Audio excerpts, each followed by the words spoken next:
الحمد لله نحمده ونستعينه ونستغفره ونعوذ بالله من شرور أنفسنا ومن سيئات أعمالنا من يهده الله فلا مضل له ومن يضلله فلا هادي له وأشهد أن لا إله إلا الله وحده لا شريك له وأشهد أن محمدًا عبده ورسوله يا أيها الذين آمنوا اتقوا الله حق تقاته ولا تموتن إلا وأنتم مسلمون يا أيها الناس اتقوا ربكم الذي خلقكم من نفس واحدة وخلق منها زوجها وبث منهما رجالا كثيرا ونساء واتقوا الله الذي تساءلون به والأرحام إن الله كان عليكم رقيبا يا أيها الذين آمنوا اتقوا الله وقولوا قولا سديدا يصلح لكم أعمالكم ويغفر لكم ذنوبكم ومن يطع الله ورسوله فقد فاز فوزا عظيما أما بعد فإن خير الحديث كتاب الله وخير الهدي هدي محمد صلى الله عليه وسلم وشر الأمور محدثاتها وكل محدثة بدعة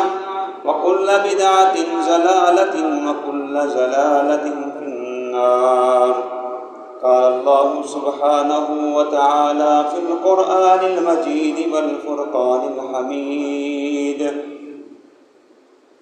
أعوذ بالله السميع العليم من الشيطان الرجيم والسابقون الأولون من المهاجرين والأنصار والذين اتبعوهم بإحسان رضي الله عنهم ورضوا عنه وأعد لهم جنات تجري تحتها الأنهار خالدين فيها أبدا ذلك الفوز العظيم.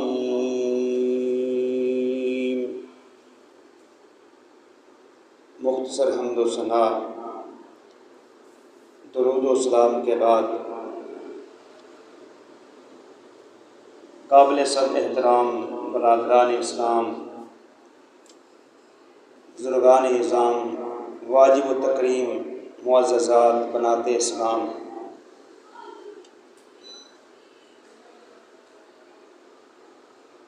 روح زمین میں حضرات انبیاء علیہ السلام کے بعد اگر کوئی عظیم ترین ہستیاں ہیں، مقدس مطہر شخصیات ہیں، تو وہ حضرات صحابہ ہیں، جن کی عظمت، فضیلت، منقبت خود قرآن بیان کرتا ہے، اور جن کا انتخاب خود اللہ سبحانہ و تعالی نے اپنے نبی محترم صلی اللہ علیہ وسلم کے لیے کیا۔ حضرت عبداللہ ابن مسعود رضی اللہ تعالیٰ عنہ کا بیان ہے کہ اللہ سبحانہ و تعالی نے نظر فی قلوب العباد، بندوں کے دلوں کی طرف دیکھا، فوجد قلب محمد خیر قلوب العباد، تو بندوں میں سب سے بہترین، عمدہ، اعلیٰ، عرفہ دل محمد کریم علیہ السلام کا پایا، اور پھر محمد مصطفیٰ علیہ السلام کو اپنے لیے منتخب کر لیا، چن لیا، مصطفیٰ بنا دیا، اور پھر ان کو دنیا کائنات کے لیے رسول، ہادی اور نبی بنا کر کے اللہ سبحانہ و تعالی نے زمین پر بھیجا۔ پھر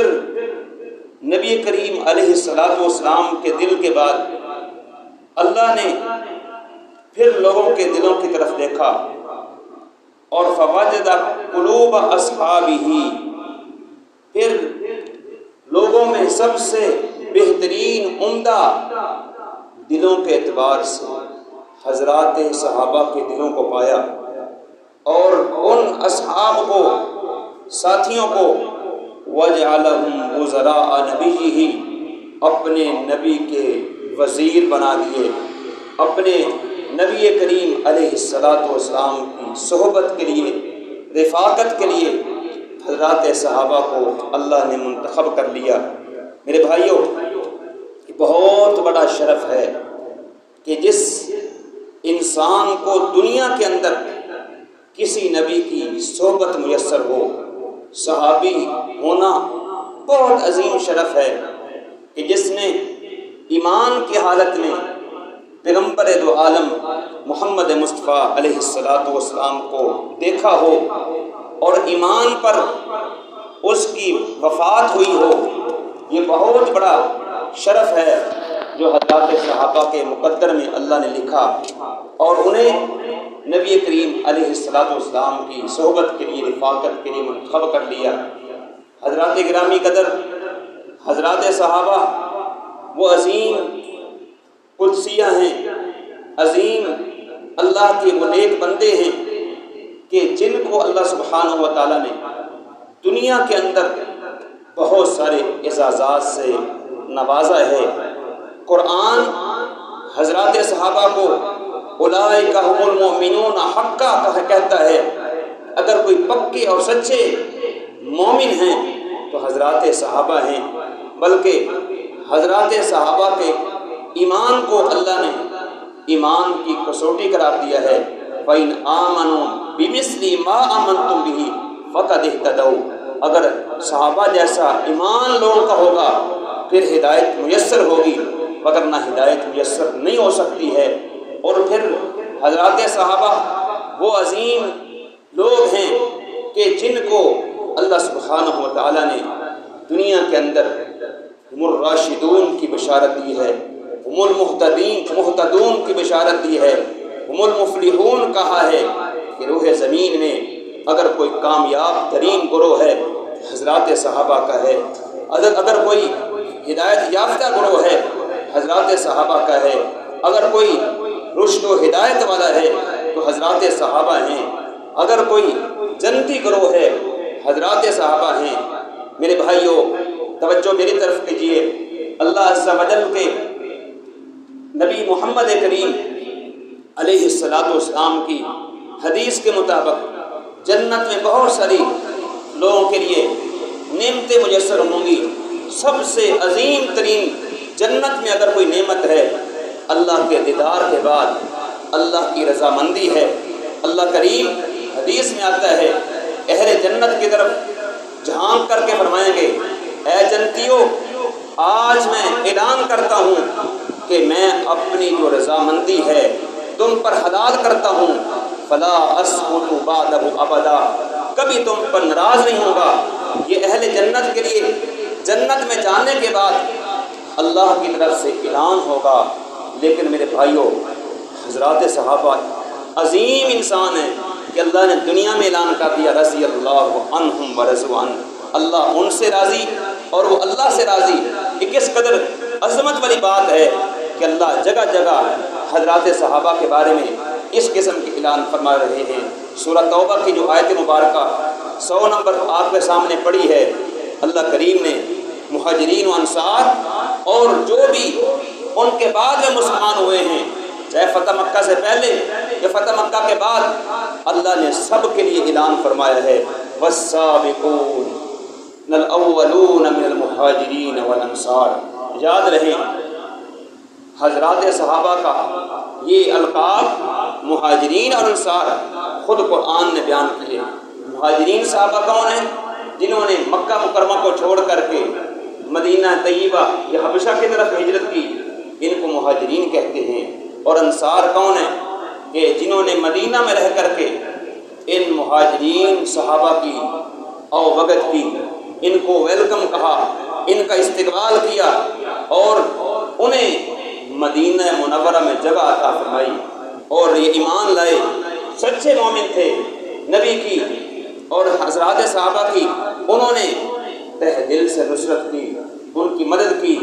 اس مدد اور نصرت کی بنا پہ ان کو انصار کا لقب ملا۔ یہ مہاجرین و انصار، اللہ فرماتے ہیں والسابقون الاولون من المہاجرین والانصار، حضرات صحابہ میں جو سب سے پہلے ایمان لانے والے سابقون ہیں، ایمان میں سبقت لے جانے والے، نیکی کے کاموں کے اندر، جہاد فی سبیل اللہ کے اندر جو آگے بڑھنے والے مہاجرین ہوں، انصار ہوں، اور ان کے بعد والذین اتبعوہم بإحسان، اور ان کے بعد جو بھی ان کی پیروی کرتے رہے، ان کے نقش قدم پر چلتے رہے احسان کے ساتھ، نیکی کے ساتھ، اللہ نے ان سب صحابہ کے لیے اعلان کیا فرمایا ہے؟ رضی اللہ عنہم، اللہ ان تمام سے، مہاجرین سے، انصار سے اور بعد والے صحابہ سے اللہ رضامندی کا اعلان کرتا ہے، اللہ ان سے راضی ہے، اور ورضوا عنہ، اور وہ بھی اللہ سے راضی ہے۔ یہ بہت بڑی بات ہے کہ دنیا کے اندر اللہ سبحانہ و تعالیٰ نے ان عظیم ہستیوں کو رضاعت کے سرٹیفکیٹ عطا کر دیے ہیں، اور اس کے بعد جو جملہ ہے وہ بھی قابل غور ہے، وَأَعَدَّ لَهُمْ جَنَّاتٍ تَجْرِي تَحْتَهَا الْأَنْهَارُ، اور پھر اللہ نے صرف رضامندی کا اعلان نہیں کیا بلکہ مہاجرین و انصار اور تمام صحابہ کے لیے اللہ نے جنت کو تیار کیا ہے۔ اعد لهم، اعداد کہتے ہیں تیاری کو، اس سے بل چلتا ہے کہ اللہ نے ان کے لیے اسپیشل طور پہ جنت میں باغات تیار کر رکھے ہیں، اس کے نیچے مختلف قسم کی جنت کی نہریں بہتی ہیں، اور یہ ایک دو دن کے لیے نہیں، خالدین فیہا ابدا، ہمیشہ ہمیش کے لیے یہ حضرات اس جنت میں رہیں گے۔ ذالک الفوز العظیم، یہ بہت بڑی کامیابی ہے۔ دنیا میں لوگ سمجھتے ہیں یہ کر لیں وہ کر لیں کامیابی ہے، اللہ کی قسم سب سے عظیم ترین کامیابی جنت کا حصول ہے، جس کا اعلان حضرات صحابہ کے لیے اللہ سبحانہ و تعالیٰ اس آیت مبارکہ میں فرما رہے ہیں۔ دنیا تو عارضی ہے، اصل زندگی جنت کی ہے، اور جنت اللہ عز و جل نے اپنے صحابہ کے لیے اس کو پکا کر دیا ہے۔ یہ عظیم قدسیاں جو اسلام کو عام کرتی رہی، شرق و غرب، شمال و جنوب تک پرچم اسلام کو جنہوں نے بلند کیا ہے، ان میں بہت سارے حضرات صحابہ کے نام موجود ہیں جنہوں نے اپنی اپنی زندگی کے اندر اسلام کو عام کیا ہے۔ ان عظیم حضرات صحابہ میں ایک نام حضرت سیدنا امیر معاویہ رضی اللہ تعالی عنہ کا ہے۔ وہ سیدنا امیر معاویہ رضی اللہ تعالیٰ عنہ جن کو جرنیل اسلام کہا جاتا ہے، اسلام کے بہت بڑے جرنیل تھے جنہوں نے رومیوں کو بہت ہی تہس نہس کیا، اپنے دور کے اندر روم کو فتح کیا، اور دیار مغرب کے جتنے بھی شہر ہیں سیدنا امیر معاویہ رضی اللہ تعالیٰ عنہ کے دور میں فتح ہوئے۔ اسلامی تاریخ پڑھ کے دیکھ لیجئے، اور یہ وہ سیدنا امیر معاویہ رضی اللہ تعالی عنہ ہیں۔ فتح مکہ سے پہلے مسلمان ہو چکے تھے، اسلام کو چھپایا ہوا تھا، لیکن باقاعدہ طور پر فتح مکہ کے موقع پر اسلام کا اعلان کرتے ہیں، اور اسی طرح ان کے والد محترم سیدنا ابو سفیان بھی فتح مکہ کے موقع پر وہ اسلام لے آئے، اور پھر ان کا اسلام صحیح رہا اور آخر تک اسلام پر جمے رہے اور اسلام کی خدمت کرتے رہے۔ سیدنا امیر معاویہ رضی اللہ تعالیٰ عنہ کی جو فضیلت ہے، منقبت ہے، اللہ کے نبی علیہ الصلوۃ والسلام نے اپنے حدیث مبارکہ میں بھی اس کو بیان کیا ہے۔ رسول کریم علیہ الصلوۃ والسلام اپنے صحابہ کو کہے دعائیں دیا کرتے تھے، خاص طور پہ ان صحابہ میں سیدنا امیر معاویہ کا بھی نام نمایاں ہے۔ حضرت سیدنا امیر معاویہ کے بارے میں رسول کریم علیہ الصلوۃ والسلام سے بہت ساری دعائیں منقول ہیں۔ ان دعاؤں میں سے ایک دعا یہ ہے، مسند احمد جامع ترمذی کے اندر یہ حدیث صحیح موجود ہے۔ رسول کریم علیہ الصلوۃ والسلام نے فرمایا، اے اللہ اللہم اہدہ ہادیا مہدیا واہدی بہ، اے اللہ میرے اس معاویہ کو کائنات کے اندر اس کو ہدایت والا بنا دے اور ہدایت یافتہ بنا دے۔ اس کے ذریعے سے امت کو کیا ہے آپ نے ہدایت دینی ہے۔ اور یہ نبی کریم علیہ السلام کا دعا کا نتیجہ تھا کہ کس قدر ان کے ذریعے سے دیار مغرب کے اندر، شام کے علاقوں میں، سمندر کے علاقوں میں اور جزائر کے اندر اللہ سبحانہ و تعالیٰ نے اسلام کے پرچم کو بلند کیا۔ ان کے ذریعے سے بہت سارے لوگ دائرہ اسلام میں داخل ہوئے اور ان کے لیے صدقہ جاریہ بنے۔ اسی طرح پیغمبر مصطفیٰ علیہ السلام نے سیدنا امیر معاویہ کی دعا کی، اللہم علمہ الکتاب والحساب وقہ العذاب۔ یہ بھی روایت مسند احمد جامع ترمذی کے اندر موجود ہے، صحیح روایت ہے کہ اللہ اس معاویہ کو کتاب اللہ کا اور علم حساب کا اس کو علم عطا کر دے اور اس کو جہنم کے عذاب سے بچا دے۔ یہ اللہ کے نبی علیہ السلام کی دعا ہے کہ اللہ نے ان کو صاحب علم بنایا تھا، بلکہ رسول کریم علیہ السلام کے کاتب وحی تھے، وحی کو لکھنے والے صحابی تھے۔ فتح مکہ کے موقع پر جب ابو سفیان مسلمان ہوئے، انہوں نے رسول کریم علیہ السلام کے سامنے 3 اپنی باتیں پیش کی تھیں۔ ان میں ایک بات یہ تھی کہ اللہ کے نبی اس معاویہ کو تجعلہ کاتبا بین یدیک، صحیح مسلم کے اندر حدیث موجود ہے کہ اس معاویہ کو اپنا کاتب بنا لیں۔ اللہ کے نبی نے کہا ٹھیک ہے انشاءاللہ، اور رسول کریم علیہ السلام نے سیدنا امیر معاویہ کو اعزاز بخشا۔ جس طرح دیگر حضرات صحابہ وہ وہی لکھا کرتے تھے، سیدنا امیر معاویہ رضی اللہ تعالیٰ عنہ بھی وہی لکھا کرتے تھے۔ بعض لوگ اعتراض کرتے ہیں کہ وہ عام کاتب کے سیکرٹری تھے، وہ وہی نہیں لکھا کرتے تھے، لیکن صحیح دلیل موجود ہے دلائل نبوہ کے اندر۔ امام بہقی رحمہ اللہ نے اس حدیث کو لکھا ہے کہ حضرت عبداللہ بن عباس فرماتے ہیں کہ کان یکتب الوحی، کہ سیدنا امیر معاویہ رضی اللہ تعالیٰ عنہ وہی لکھا کرتے تھے۔ اس کی سند بھی صحیح ہے۔ اور اسی طرح حضرت امیر معاویہ کے بارے میں سیر اعلام النبلاء کے اندر امام ذہبی نے لکھا ہے من کتاب الوحی کہ سیدنا امیر معاویہ رضی اللہ تعالیٰ عنہ رسول کریم علیہ السلام کے کاتبین وحی میں شمار ہوتے ہیں، اور جنہوں نے بھی سیرت کو لکھا ہے اور نبی کریم علیہ السلام کے کاتبین وحی لکھے ہیں، اور ان میں سیدنا امیر معاویہ کا بھی ذکر کیا ہے کہ اللہ کے نبی علیہ السلام کے کاتب وحی تھے، وحی کو لکھا کرتے تھے۔ اور وحی کو لکھنا عام بات نہیں ہے، یہ وہی لکھ سکتا ہے جو قابل اعتماد ہو، امین ہو۔ اللہ کے نبی علیہ السلام نے اعتماد کیا اور ان کو اپنے کاتب وحی بنایا۔ یہ بہت بڑا شرف ہے جو سیدنا امیر معاویہ رضی اللہ تعالیٰ عنہ کے حق میں ہوا۔ اور اس طرح میرے بھائیوں، سیدنا امیر معاویہ کو خال المؤمنین ہونے کا شرف حاصل ہے، اہل ایمان کے ماموں ہونے کا شرف حاصل ہے۔ آپ کو معلوم ہے کہ سیدنا امیر معاویہ رضی اللہ تعالیٰ عنہ کی بہنہ ام حبیبہ، حضرت ابو سفیان کی بیٹی ام حبیبہ پیارے پیغمبر جناب محمد مصطفیٰ علیہ السلام کی زوجہ محترمہ تھی، ام المؤمنین ہونے کا ان کو شرف حاصل ہے۔ اس اعتبار سے سیدنا امیر معاویہ کو اہل اسلام نے، محدثین نے خال المؤمنین کہا ہے کہ اہل ایمان کے ماموں ہیں۔ حضرت امام احمد بن حنبل رحمہ اللہ یہ فرمایا کرتے تھے، السنہ للخلال کے اندر یہ حدیث موجود ہے، یہ ان کا قول موجود ہے صحیح سند کے ساتھ۔ وہ فرماتے ہیں کہ حضرت امیر معاویہ رضی اللہ تعالیٰ عنہ وہ نبی کریم علیہ السلام کے ساتھ ان کا جو نسبتی تعلق ہے وہ برادر نسبتی ہیں، اس اعتبار سے وہ اہل ایمان کے ماموں ہیں۔ اسی طرح عبداللہ بن عمر رضی اللہ تعالیٰ عنہ پیغمبر دو عالم جناب محمد مصطفیٰ کے برادر نسبتی ہیں۔ حفصہ رضی اللہ عنہ اللہ کے نبی کے گھر میں تھی، اور اس اعتبار سے وہ بھی خال المؤمنین ہیں، اہل ایمان کے ماموں ہیں۔ اور کبھی کسی سے سنا ہے کہ جو ماموں کو گالی بکتا ہو، اہل ایمان وہ کبھی بھی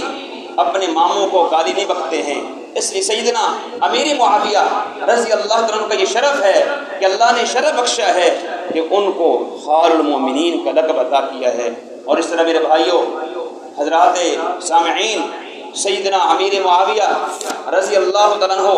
اس پیش گوئی کا بھی مصداق ہیں جو پیغمبر دو عالم جناب محمد کریم علیہ السلام نے فرمائی تھی۔ یہ صحیح البخاری کے اندر 2924 نمبر حدیث ہے۔ سیدہ ام حرام،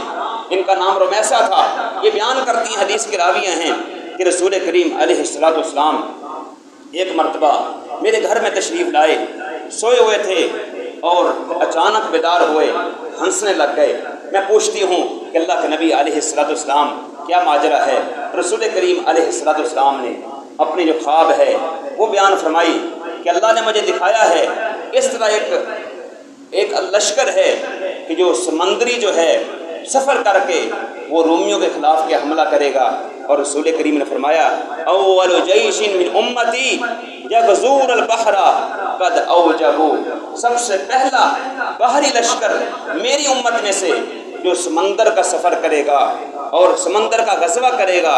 انہوں نے جنت کو واجب کر دیا ہے۔ اللہ اکبر۔ سیدہ فرماتی ہیں میں نے اللہ کے نبی علیہ السلام سے یہ ریکویسٹ کی کہ اللہ کے نبی میرے لیے بھی دعا کریں، انا فیہم، کہ میں بھی ان میں شمار ہو جاؤں۔ تو رسول کریم علیہ السلام نے فرمایا ٹھیک ہے، انت فیہم، آپ بھی ان میں شمار ہیں۔ اللہ اکبر۔ اور پھر نبی کریم سو گئے، پھر بیدار ہوئے، ہنسنے لگ گئے۔ پھر رسول کریم علیہ السلام سے پوچھا گیا، آپ نے فرمایا اول جیش من امتی یغدون مدینۃ قیصر مغفور لهم، میری امت کا پہلا وہ لشکر جو قیصر کے شہر قسطنطینیہ پر حملہ کرے گا، اللہ ان کو معاف کر دے گا، وہ مغفور ہیں۔ فرماتے ہیں شارحین نے لکھا ہے یہ جو خاتون ہیں ام حرام رضی اللہ عنہا، یہ اس پہلے لشکر میں شامل تھی۔ اب یہ دوبارہ کہتی ہیں اللہ کے نبی اس لشکر کے لیے بھی میرے لیے دعا کریں کہ میں ان میں شمار ہوں۔ آپ نے فرمایا نہیں، آپ اس میں شمار نہیں ہیں، پہلے لشکر میں آپ کو شمار کیا۔ تو فرماتے ہیں سیدنا عثمان غنی کا یہ دور ہے، 28 ہجری کو یہ پہلا لشکر سیدنا امیر معاویہ رضی اللہ تعالیٰ عنہ کی سرکردی کے اندر، قیادت کے اندر یہ رومیوں کے خلاف کے لڑنے کے لیے جاتا ہے۔ اس لشکر کے اندر یہ خاتون بھی موجود تھی اپنے خامن کے ساتھ، یہ بھی جہاد میں کہ عبادہ بن صامت کے ساتھ شامل تھی، اور غزوہ سے واپسی پر قبرص کے مقام پر جب واپس آتی ہیں اپنی سواری سے گرتی شہید ہو جاتی ہیں، اور ان کو شہیدۃ البحر کا لقب ملا کہ سمندر کی شہیدہ۔ اور آج بھی قبر کیا ہے ان کی قبرص کے جو ساحل ہے وہاں موجود ہے، اور اللہ کے نبی علیہ السلام کی پیش گوئی سچی ثابت ہوئی کہ 28 ہجری کو سیدنا عثمان غنی کا دور ہے، اور یہ سمندری لشکر سیدنا امیر معاویہ کے متحدی کے اندر یہ اس علاقے کو فتح کر کے واپس آتا ہے، اور یہ شرف کے سیدہ پا لیتی ہیں۔ میرے بھائیوں، سیدنا امیر معاویہ رضی اللہ عنہ عنہ، آپ کو پتہ ہونا چاہیے کہ ان کی جو گورنری کا جو دور ہے شام کے علاقے میں، یہ سیدنا عبداللہ عمر فاروق رضی اللہ عنہ کے دور میں شروع ہوتا ہے۔ اس دور میں بھی گورنر رہے اور اجازت طلب کرتے رہے حضرت عمر بن خطاب سے کہ سمندری سفر کرنے دیا جائے، لیکن حضرت عمر بن خطاب منع کرتے رہے۔ لیکن جب حضرت عثمان غنی کا دور آیا، انہوں نے اجازت طلب کی، انہوں نے اجازت دے دی، اور پھر پہلا جو لشکر ہے اس علاقے کی طرف جاتا ہے جو سمندر کا سفر کرتا ہے، اور اس کا جو قیادت کرنے والے تھے سیدنا امیر معاویہ رضی اللہ عنہ، اور اس حدیث کا مصداق ٹھہرتے ہیں قد اوجبوا۔ شارحین نے لکھا ہے کہ اس میں سیدنا امیر معاویہ کے لیے بہت بڑی منقبت ہے، فضیلت ہے کہ اللہ کے نبی علیہ السلام نے فرمایا تھا کہ جو پہلا لشکر سمندر میں غزوہ کرے گا اس کے لیے جنت ہے، اور یہ جنتی جو گروہ میں سیدنا امیر معاویہ بھی شامل ہیں۔ اور دوسرا جو پیش گوئی تھی وہ سیدنا امیر معاویہ کے دور کے اندر ہوئی، جب آپ اپنے علاقے کے وہ حاکم بن گئے، بادشاہ بن گئے، ان کے دور میں پھر دوسرا اللہ نے مسلمانوں کو یہ قوت عطا کی۔ سیدنا امیر معاویہ نے اپنے بیٹے یزید بن معاویہ کو حاکم بنا کے بھیجا، اور ان کی متحدی میں بہت سارے حضرات صحابہ بھی تھے۔ تاریخ پڑھ کے دیکھ لیں، تاریخ ابن کثیر پڑھ کے دیکھ لیں، دیگر کتابیں پڑھ کے دیکھ لیں۔ سیدنا ابو ایوب انصاری رضی اللہ عنہ اس لشکر میں جاتے ہیں، اور یہ پہلا لشکر ہے جو قسطنطنیہ پہ حملہ کرتا ہے، جس کو آج کل استنبول کہتے ہیں، ترکی جو دارالحکومہ ہے، اس کو فتح کرتے ہیں، اور یہ پیش گوئی بھی صحیح ثابت ہوتی ہے، اور یہ بھی سیدنا امیر معاویہ کے دور میں، جس کے بارے میں اللہ کے نبی علیہ الصلوۃ والسلام نے پیش گوئی دی تھی کہ میری امت کا پہلا لشکر جو کیسر کے شہر قسطنطنیہ پر حملہ کرے گا، مغفور لہم، اللہ ان کو معاف کر دے گا، وہ بخشے ہوئے ہیں۔ تو یہ بھی مصداق سیدنا امیر معاویہ رضی اللہ تعالیٰ عنہ اور اس لشکر میں جانے والے حضرات صحابہ ہیں۔ بلکہ اس لشکر میں تاریخ میں لکھا ہوا ہے جناب حسن و حسین رضی اللہ تعالیٰ عنہ اس لشکر میں موجود تھے، اور سیدنا ابو ایوب انصاری وہاں وفات پا گئے۔ انہوں نے وصیت کی کہ میرا جنازہ پڑھا کر کے مجھے جہاں دفنا دیا جائے۔ یزید نے ان کا جنازہ پڑھایا۔ تو بہرحال بتلانا یہ مقصود ہے کہ صحیح البخاری کی جو روایت ہے اس میں واضح ہے کہ اللہ کے نبی علیہ الصلوۃ والسلام نے جو پیش گوئی فرمائی تھی وہ بعین ہی سیدنا عثمان غنی کے دور میں اور سیدنا معاویہ کے دور میں وہ سچی ثابت ہوئی، اور انہوں نے یہ سفر بھی کیا اور رومیوں کے خلاف غزوہ بھی کیا، اور اس کے ساتھ ساتھ اس دور میں جو رومی حکومت تھی، یہ ترکی کے جو علاقے تھے ان کے زیر نگین تھے، اللہ نے سیدنا امیر معاویہ کے ہاتھوں ان کو فتح کیا۔ تو میرے بھائیوں، سیدنا امیر معاویہ اسلام کے چھٹے حکمران اور خلیفہ ہیں، جیسا کہ آپ تاریخ پڑھتے ہیں، پڑھی ہوئی ہے۔ سیدنا امیر معاویہ رضی اللہ تعالیٰ عنہ اسلام لانے کے بعد مسلسل اسلام کی خدمت کے لیے انہوں نے اپنے آپ کو وقف کر دیا۔ فتح مکہ کے بعد حنین ہو، طائف ہو، تبوک ہو، ان میں شریک رہے، اور اس کے ساتھ ساتھ رسول کریم علیہ السلام کے وفات کے بعد سیدنا ابوبکر صدیق کا دور آیا، جہاد کے اندر شریک رہے، دیگر جو جہادی مہمیں تھیں اس میں شریک رہے۔ سیدنا عثمان عمر فاروق کے دور میں شام کا جو جتنا بھی علاقہ تھا سیدنا عمر فاروق نے ان کو گورنر بنا دیا، اور اس کے ساتھ ساتھ جب سیدنا عمر فاروق وفات پا گئے اس کے بعد پھر سیدنا عثمان غنی نے ان کو گورنر مقرر رکھا، اور وہ برقرار رہے حتیٰ کہ جب سیدنا عثمان غنی شہید ہو گئے اس کے بعد جو حالات ہیں جو پیدا ہوئے، قصاص عثمان کا جو تعلق ہے سیدنا علی کے ساتھ ان کی جنگ صفین، ایک دل خراش ایک واقعات ہیں جو خوارج اور اسی طرح جو سبائی ٹولہ ہے مسلمانوں کو انہوں نے آپس میں لڑایا، اور اس کے بعد پھر سیدنا علی رضی اللہ تعالیٰ عنہ جب شہید ہوئے، سیدنا حسن رضی اللہ تعالیٰ عنہ نے ان کے ساتھ صلح کی، اور پھر وہ پیش ہوئی صحیح ثابت ہوئی جس کو رسول کریم علیہ السلام نے بیان فرمایا تھا۔ سیدنا ابو بکر فرماتے ہیں ایک مرتبہ اللہ کے نبی علیہ السلام خطبہ دے رہے تھے، صحیح البخاری کی روایت ہے، اور آپ علیہ السلام کبھی ہماری طرف دیکھ رہے ہیں، کبھی اپنے نواسے حسن کی طرف دیکھ رہے ہیں، اور پھر فرماتے ہیں کہ میرا بیٹا حسن یہ سردار ہے، اور یہ میرا بیٹا مسلمانوں کی دو جماعتوں کے درمیان صلح کروائے گا۔ اور ایسے ہی ہوا، سیدنا امیر معاویہ اور سیدنا حسن جب آپس میں ملے تو سیدنا حسن رضی اللہ تعالیٰ عنہ امیر معاویہ کے حق میں دستبردار ہو گئے، یعنی حکومت کے ان کے ہاتھ سونپ دی، اور 20 سال ان کی متحدی میں گزارا۔ جیسا کہ تاریخ اسلام آپ پڑھ کے دیکھ لیں، سیدنا امیر معاویہ رضی اللہ تعالیٰ عنہ حسنین کریمین سے بڑی محبت کیا کرتے تھے، ان کو وظائف ان کے مقرر کر رکھے تھے۔ جب بھی وہ مدینہ میں آتے یا حسنین کریمین شام کی طرف جاتے ان کو پروٹوکول دیا کرتے تھے، ان کا اکرام کیا کرتے تھے، ان کا روزینہ مقرر کیا ہوا تھا، اور اہل بیت کے ساتھ محبت کیا کرتے تھے، جیسا کہ تاریخ کی کتابوں کے اندر لکھا ہوا ہے۔ میرے بھائیوں، سیدنا امیر معاویہ رضی اللہ تعالیٰ عنہ وہ عظیم صحابی ہیں جن کو فقیہ اور اہل علم صحابہ میں شمار کیا جاتا ہے۔ ایک مرتبہ سیدنا عبداللہ بن عباس رضی اللہ تعالیٰ عنہ تشریف فرما ہے، صحیح بخاری کے اندر یہ واقعہ موجود ہے۔ سائل نے سوال کیا کہ سیدنا امیر معاویہ رضی اللہ تعالیٰ عنہ ایک وتر پڑھتے ہیں؟ تو اس کے جواب میں عبداللہ بن عباس فرمانے لگے، یاد رہے عبداللہ بن عباس یہ بھی اہل بیت میں شامل ہیں، اللہ کے نبی علیہ السلام کے چچا کے بیٹے ہیں، عباس کے بیٹے ہیں۔ تو فرمانے لگے اصاب فإنہ فقیہ،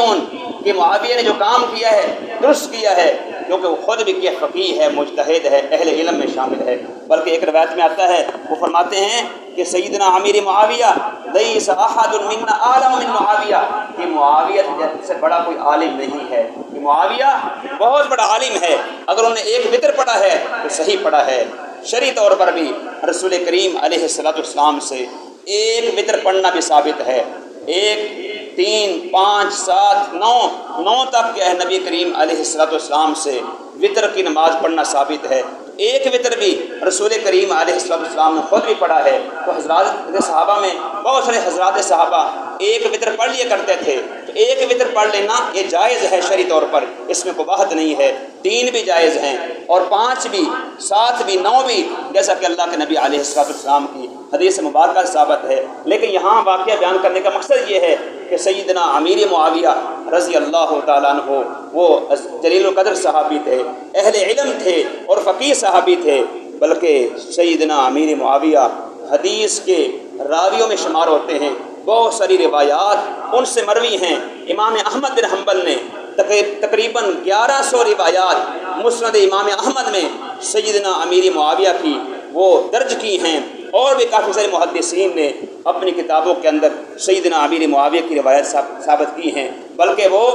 خادم رسول ہونے کا ان کو شرف حاصل ہے۔ اللہ کے نبی علیہ السلام نے جیرانہ کے بعد عمرہ کیا، اور سیدنا امیر معاویہ نے نبی کریم کی کینچی کے ساتھ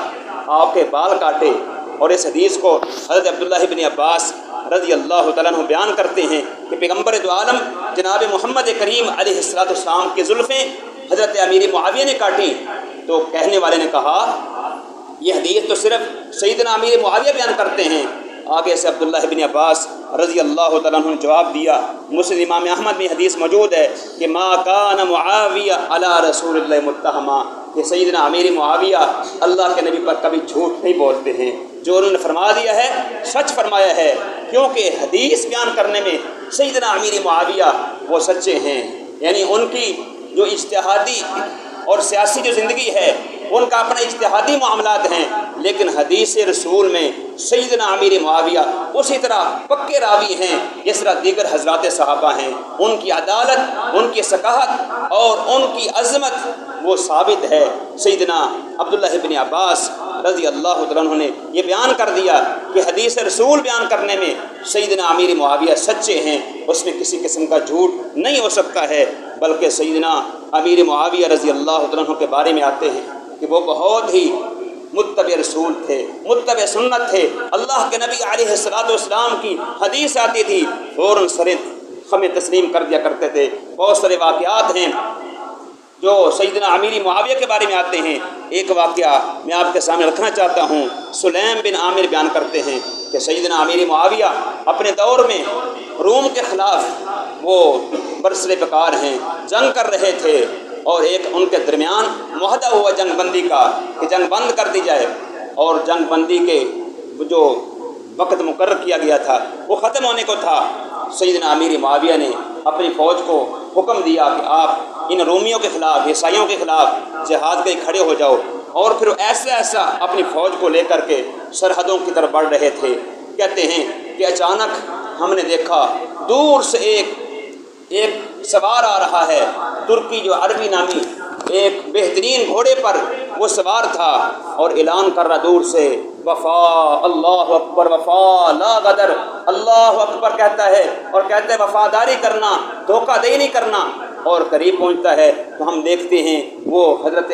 عمر بن ابسہ صحابی رسول ہیں، اور آ کر کے سیدنا امیر معاویہ کے سامنے اللہ کے رسول پیغمبر دو عالم کی حدیث بیان کرتے ہیں کہ اللہ کے نبی علیہ السلام کی ایک حدیث ہے، میں آپ کو سنانے کے لیے آیا ہوں کہ اللہ کے نبی نے فرمایا ہے اگر کسی قوم کے ساتھ مسلمان عہد و پیمان کر لیتے ہیں، ان کو کہ ہے جب تک وہ مدت ختم نہیں ہوتی ہے اس عہد کو توڑنا نہیں چاہیے، یا پھر وہ خود کے توڑ دے تو پھر اپنا معاملہ ہے۔ یہ حدیث سننی تھی۔ فرجع معاویہ بالناس، سیدنا امیر معاویہ اپنی فوج کو لے کر کے واپس آ گئے۔ یہ حدیث دلیل ہے کہ سیدنا امیر معاویہ رضی اللہ تعالیٰ عنہ حدیث رسول پہ جان نشاور کیا کرتے تھے، سنت پر چلنے والے تھے۔ اللہ کے نبی علیہ السلام کا فرمان آتا تھا فوراً سر تمے آپ اپنے سر کو تسلیم کر دیا کرتے تھے۔ میرے بھائیوں، حضرات صحابہ وہ عظیم قدسیاں ہیں، وہ عظیم ہستیاں ہیں کہ جن کو اللہ سبحانہ و تعالیٰ نے دنیا کے اندر جنت کی بشارتیں دے دی ہیں، بلکہ فتح مکہ سے پہلے جو مسلمان ہوئے ہیں، بعد میں مسلمان ہوئے ہیں، ان کے مراتب اگرچہ مختلف ہیں۔ ابو بکر کا کوئی رتبہ نہیں پا سکتا، حضرت عمر کا کوئی رتبہ مقام نہیں پا سکتا ہے، عثمان غنی کا، حضرت علی بن ابی طالب رضی اللہ عنہ کا کوئی مقام مرتبہ نہیں پا سکتا ہے، جناب علی کا مقام وہ معاویہ سے بہت ہے، بڑھ کے ہے، لیکن اللہ سبحانہ و تعالیٰ نے تمام حضرات صحابہ کے بارے میں کہا ہے وَكُلًّا وَعَدَ اللَّهُ الْحُسْنَىٰ، ان تمام صحابہ سے اللہ نے جنت کا وعدہ کیا ہے، حسنہ کا وعدہ کیا ہے۔ یہ تمام کے تمام یہ جنتی صحابی ہیں، ان کے بارے میں زبان درازی نہ کی جائے، ان کو برا بلا نہ کہا جائے، لیکن افسوس ہے چند سالوں میں ہمارے ملک پاکستان کے اندر ایسے لوگ ہیں کہ جو حضرات صحابہ کے بارے میں اپنی زبانوں کو خراب کرتے ہیں، ان کو برا بلا کہتے ہیں، جن میں سیدنا امیر معاویہ، ان کی جو فیملی ہے، سیدہ عائشہ رضی اللہ عنہا اور دیگر اصحاب پر وہ تبرہ بازی کرتے ہیں۔ یہ انتہائی غلیظ حرکت ہے، حضرات صحابہ کے خلاف اس قسم کی باتیں کرنا یہ بہت بڑا جرم ہے، بلکہ امام طحاوی حنفی رحمہ اللہ نے اپنی کتاب عقیدہ طحاوی میں لکھا ہے کہ حضرات صحابہ تو وہ ہیں حبہم دین و ایمان و احسان، حضرات صحابہ کی محبت ایمان، دین، احسان کی نشانی ہے، وَبُغْضُهُمْ كُفْرٌ وَنِفَاقٌ وَطُغْيَانٌ، اور حضرات صحابہ کے بارے میں بغض رکھنا، ان کے بارے میں تان و تشنیع کرنا، یہ کفر ہے، نفاق ہے اور سرکشی ہے۔ اس لیے ایک مسلمان کو چاہیے کہ اہل سنہ والجماعت کا یہ عقیدہ مضبوط رکھے کہ تمام حضرات صحابہ اللہ کے عظیم انسان تھے، وہ عظیم لوگ تھے، ان کے ساتھ محبت کی جائے۔